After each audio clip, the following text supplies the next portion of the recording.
Hey peeps, I know I keep saying I'm going to put more videos up here, but I don't, right? I've been rather busy, as we all have been, I suppose. You know, there's parts about this particular YouTube channel compared to my other one. I wanted to have this one being more finely tuned into just shamanic things, make it more personable, make it more about like my journey through shamanism, hopefully towards what I would like to call the end of my career. And put the sum of my informations up. With this last solar eclipse, some things had changed. You know, I know we always say we're always different shifts and things, whatever, but this one was more significant than other ones in the recent past. I felt a lot about it. We have another lunar one coming up here, I think on the 28th. And I've been waiting, and I wasn't sure what I was waiting for to put up onto this particular YouTube channel. And over the last few days, it's come to me. It's like I was waiting for something to open up, something to change in the mentality of the masses, and I feel we're at that phase. So I figured I'd start off too, just a little bit of a clarification as more people get directed to this channel, and particularly starting from this video on, a little bit more about me, my shamanic practices, my outlook on things. Because I find as I'm getting closer to completing my boat and starting that next phase, you know, I feel that I'm going to be back in the jazz, as we like to call it. And here on that, usually my life goes into these like 4 or 5 year cycles and so on, and then there'll be like a couple years of like solitude, no relationships, no interaction with people. I'm usually living out remote someplace as I go back into like a cocoon phase, cleansing of all the things that I've been into, the energies that I've shared, to come out recalibrated into the next segment of my life and those journeys within that segment. And so I'm closing that cocoon period up. You know, my boat's almost sitting fully on the trailer, ready for transport, looking for which body of water I'm going to put it into before I start my sailing adventures. And, you know, my shamanic life back on the sea.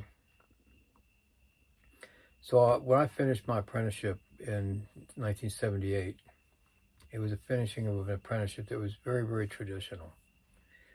From a little bit of Mohawk, a little bit of Seneca, some Druidic things, Celtic things, and a little bit of stuff in between. And so I learned the mythology, the holidays, and all the events and ceremonies and so on. It was very rich training, and I'm very grateful for it.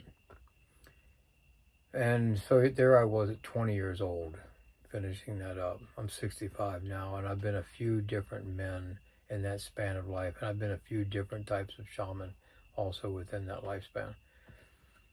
And it was around 40 years old when I was thinking about how much that I had learned and how dedicated I was to receiving new information, and how much farther I had to go before I would be confident to say, I think I really understand something about life. I think I really understand something about the shamanic path that I could share. But I was like, but when? When will I feel like I have a lot? There's so much more. And the farther I go, the more I see that I have to learn. There are things that there is to learn. And again, it's a rich life like that. If you love knowledge, this is a career for you. But I just didn't see an end point. And I looked at that, and one part frustration and one part awe. And of course, being like, okay, again, I was only 40 years old. Like, I want to do something. I want to make my mark. I want to, you know, start really recognizing my legacy and so on. And again, being that triple Aries, I was just overthinking things, you know. And then there was this moment of just stillness. And I'm looking at animals, and I'm just going back over memories of nature. And like, the animals don't learn. Yeah, they're born with instinct. They're born with knowledge. But they know when to leave a mountain that's getting ready to blow up into a volcano. They know when the earthquake comes. They know to leave the area because of a tornado coming that night or hurricane coming, even though the weatherman says it's going to it misses, you don't see any life. And that means that the weatherman's wrong. You better look at the animals that are leaving and which way they're going. And I'm like, how? You know, if they didn't get the lessons, they didn't get the teachings, and we're supposed to be so intelligent, why is it humanity just keeps missing the boat these days? Getting it all wrong.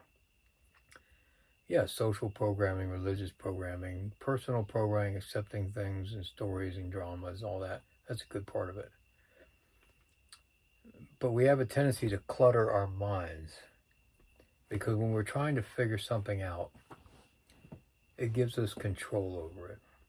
You know, I understand this now. I am in control. Wrong. The intelligent mind can come up with an answer for anything. It can create a story. And it wants to believe that because, again, it gives security. But I looked, I'm like, if we're really an intelligent species as we think we are, if after so many years of spirituality you really think that you've got that connection, then why doesn't it show 100% in your life? And I'm asking myself this. And I'm like, no, it's not about the learning. It's about the unlearning. It's really about deprogramming, just that constant lifelong practice of deprogramming. You know, you uninstall all these apps in your mind and heart and so on, and expectations. That's another big one.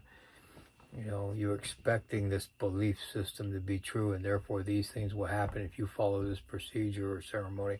No. And it's not the will of some deity or the will of the spirits and the gods, or that's not your predestined, you know, your life path. No, that's physics. It's the quantum mechanics of life.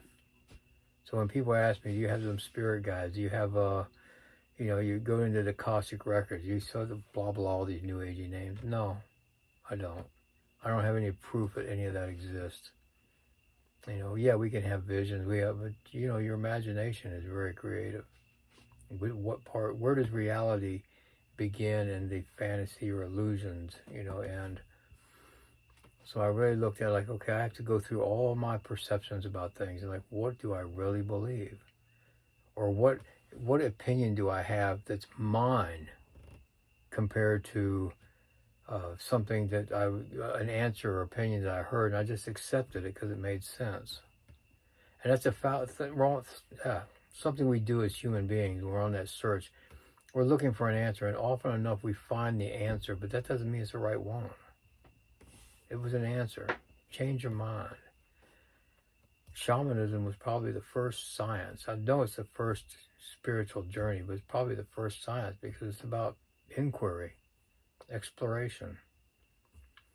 And like, how do I really find the truth if I have all these apps running with all their expectation dressings, you know, decorations around them? I have to look at every single issue of my life and ask myself, what's the truth? What's really me? And so I did that, and I still do it today, you know, 25 years later. And I pass that on to it's the first part when I take somebody through a shamanic apprenticeship, is like, the first couple years, we're renovating. We're going to make a big mess out of you. It's just like you go in and do demolition in a house you're going to renovate. So you need to see what's behind the walls. You need to see the structure. You need to see what the foundation is like. And then before you rebuild or actually make a real decision, you have to clean up the mess. And that's usually coming up on the third year. 4-year minimum, okay, apprenticeships. Mine, you know, is a bit longer. So once you've cleaned up the mess, you really look at what you have to fortify. Maybe the original structure of your life, maybe the structure of your core being, and it wasn't as strong as it should be for the things that you'd like to do, for the person you want to evolve into. So you have to beef that up a little bit. You have to replace some pieces, and it's like the old hard drives. You know, you don't just delete the program, you uninstall it. Because if you keep deleting things, if you're not really thorough about taking this whole stuff out, you end up having to go and defrag your hard drive one day. Remember those days? You know, and that becomes that maybe month of meditation and not going over seclusion or whatever. You have to let the process happen. And then I'm like, well, what is an answer? As if I was supposed to put this thing into one word, how would I do that? Because I like to keep things simple. And I came with allow. Allow yourself the process. Allow yourself the time. Allow yourself the truth about you, what you want, what you like, what you don't like, and so on. And that became the real foundation of my shamanic life. But also, as we change in our shamanic life, we're going to change our apprenticeships as well. Because at least with the lineage I come from, it's not about like following the tradition and so on. I give people a guideline of things. If I'm teaching something, and then I ask them, once they learn what I've given them, and go, how would you change it? Because you want the people to be better than you are. You know, take what you gave them, and if you did a really good job on them, they may come back and teach you something. That's when you know you're a good teacher. When your student teaches you something because you gave them a good methodology. So today in particular, with a conversation with someone, a lot of thoughts came back that I haven't thought of in a long time about deeper shaman. I don't get a chance to go into really deep, what I call deep shamanism, but I did today, and that was really nice. And where to go from here, right? I got a feeling that I'm going to go back into teaching the basics again for a little while. But also in this conversation, she and I shared the thought that I'm like, especially in the last couple of years, people have been looking towards authorities for answers, looking for a spiritual thing, and they maybe even just looked at the followings that somebody, a spiritual leader, whatever, might have, and thought that the numbers of followers they had was somehow testament to their authenticity and capacity of spiritual truth. Not so. Okay. Marketing's an interesting phenomenon. Which is why I don't do any editing, why I don't, like, if I stumble on something, I just put it all out there, because I'm not trying to project an image, I'm just giving you me, okay? But I think the people now are finally ready for the good stuff. I think with all the things that have been happening the last, say, 4 years, you know, and listening to alleged experts and so on, or some kind of leadership, they got to the point where they go, no, I keep bouncing around. I keep going from guru to guru, shaman to shaman, or whatever. I need to just go into the fast lane, and I got to find the right person for me. And I need to buckle down and do the lessons, buckle down, do what I need to do to make the shifts in myself that I have to do to be the person that I want to be, to get through these things coming up. Because I think, and especially getting this from women, especially the single moms, they're worried. People I know that are very empathic are just like, Hawk, I'm scared, I'm whatever, I'm worried about things, and it's not me. I'm not this kind of person. And I usually come back, I think you're empathing the mass hysteria, this suppressed so long because people just don't want to go out of control. They've been in denial so long. They've been pushing so long. They've been denial of what's happening and denying themselves their personal maintenance and me time and things like that. And so they're about their breaking point. They're just bombarded with all the negativity, the conspiracies being unleashed and uncovered and so on. They're just like, you know, ready to hit the wall, critical mass, you know. So in that part of it, it's a good news. You know, it'll be, for the shamans that have something to really offer, this is what you've been waiting for. You know, I can tell that to my people that I've trained. It's like the next years could be the hardest that we can have experienced in modern times, you know, but this will be the time. It could be the most rewarding to be the real shaman, the real spiritual leader, because you'll see the effects quickly. Some of the younger apprentices that I have are making some real leaps and bounds in progress. Although I've had more, it's interesting too, I've had more people coming to me for apprenticeships than I have normally. More of them quit in the first lesson set. It's just too confrontive. They're not, oh, just looking for blah, blah. They're looking for entertainment is what they're looking for. But the ones that stayed, one guy asked me the other day, is it normal for people to go this fast? It's nice you're thinking, hey, highly of yourself. But he is, so I'll give him that. And the answer is a lot of time no. People don't go through things that quickly, or they'll go through phases really quickly and then kind of like hit the wall, as other things catch up. The most important thing is to make balanced progress. But I am seeing some really interesting progress in people. And when I say interesting, it's not like learning the lessons and so on. It's just like they get it. And you can see it when they just, because I do video calls. I want to see their reactions and body language when we go over certain things. And I can feel that they really get it. I can see it in their eye. I can hear it in their verbiage, their sentence construction, how they really put things together in a real clear and concise point instead of just throwing out New Age cliches and repeating other people's stuff. And that's really rewarding. So going back, if I go back into teaching the basics again, the methodology that I'll have will be to share some true stories about shamanism and then tell the people how simple it is, because people think I did these amazing things. And I guess to the lay person, it would seem that way if they've never seen anything similar, but it's really not.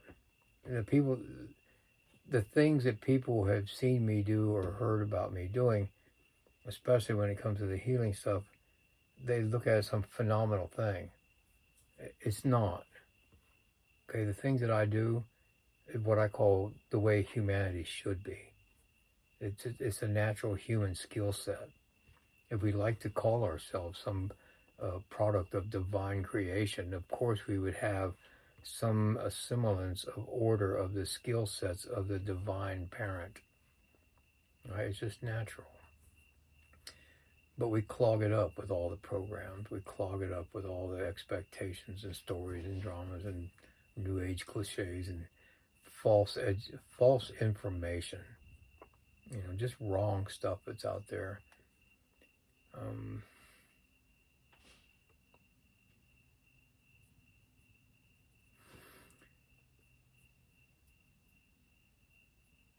The hunger that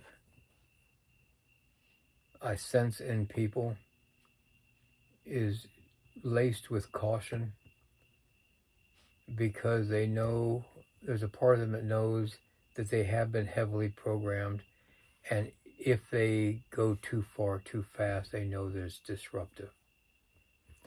Orshi and I worked with a young girl in Dusseldorf, Germany, I want to say 6 years ago. And she was one of the ones that was just progressing so fast. It was just awesome to see it. And I kept telling her, now a lot of this can have this backlash. Where all of a sudden you're just like, whoa, where am I? Who am I? What am I doing? What have I done? And then it's just like snap. I said, when you get to any of that, you have to call us and we're just going to talk you through it. We're not going to try and convince you anything. We're just going to ask you a lot of questions, and you tell us the answers, because we want you to go free for your journey. And we all got back. I went too far, too fast. I never heard from her yet. That does happen nowadays, now and then, but lately it's happening a lot. People dive in, man. They're hungry. They're ready to learn and experience and ready to break through the programming and the blockages. Really being really self-confrontive these days, more than I've ever seen. But then when they get through there, they crash through all the walls, and then they see this magnifying mirror, and they're like, and they run back the other way. You know, well, the thing is when they break through that wall, it's like, don't be so hard on yourself. If you don't like what you see, okay, that's not your fault. We are always a product of our environment. And part of our environment is our genetics, the regional DNA of where you're born into, the history of the land you're born into, but also from your biological parents. And all the programming that's been put on you from day one.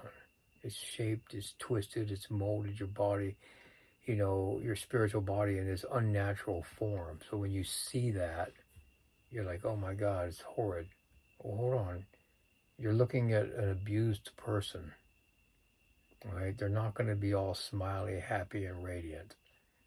So when you get to those barriers and you see yourself in that truth, you're like, oh, okay, you have to look at yourself with compassion. You have to look at yourself with unconditional love and say, I'm sorry, okay? Even though it's not your fault, you're apologizing for maybe not getting there sooner, you know, or you're apologizing because of the reaction when you first saw yourself. Like if you go into a hospital and you see somebody after an accident, like, oh my God, and you're like, oh, but I didn't mean it like that, you know, you look great. But we have to accept that truth. And I told the younger shamans, I mean, when you're going through these experiences and you're looking like, oh man, I can't believe I thought this way, expected these things, like you're living the lessons that you're going to be working with people in the very near future.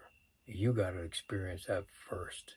You got to taste it, smell it, feel it, you know, get hurt by it and heal from it. So you'll have a plan. You'll have an understanding to speak from, to work from.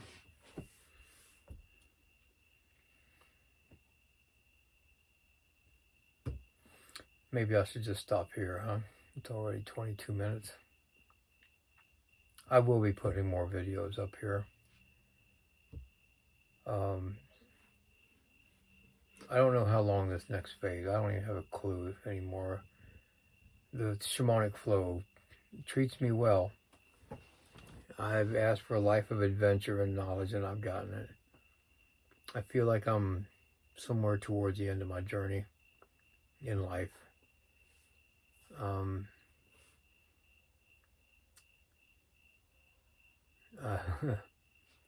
But I'm going to enjoy it. This last phase, I think, is just going to be more awesome than all the other things that I've done. And I really look forward to that. All right. Catch you guys.